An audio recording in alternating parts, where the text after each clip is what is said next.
Петок, 28 февруари, кратки вести во 12 часот.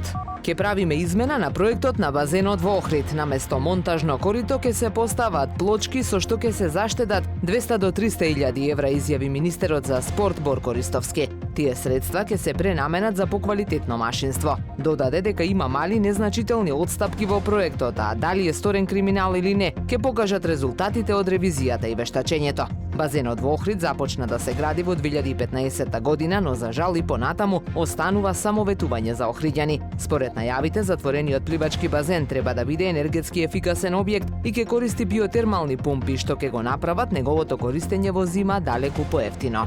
Исклучително нискиот водостој на Охридското езеро веќе подол период наназад ги изголемува оштетувањата на пристаништето во Охрид. Деновиве е забележително проширување на потегот кај самата линија на езерото, каде е видливо дека дел од камењата се изместени и доколку не се санираат, оштетувањата дополнително ќе се зголемат. Причина за оштетувањата се секако брановите, но и самата старост. Пристаништето е изградено минатиот век за време на Кралството Југославија во далечната 1938 година. Клубот за подводни дејности Охрид утре одбележува значаен јубилеј, 40 години постоење, како дел од активностите на третиот македонски конгрес за сите нуркачи во Република Македонија. Прославата ќе се одржи во хотелот Инекс со почеток во 12 часот. Предавачи ќе зборуваат за новитетите во нуркањето и опремата. Покрај работниот дел за учесниците е предвидена нуркачка екскурзија со брод и нуркање на локалитетот Заум.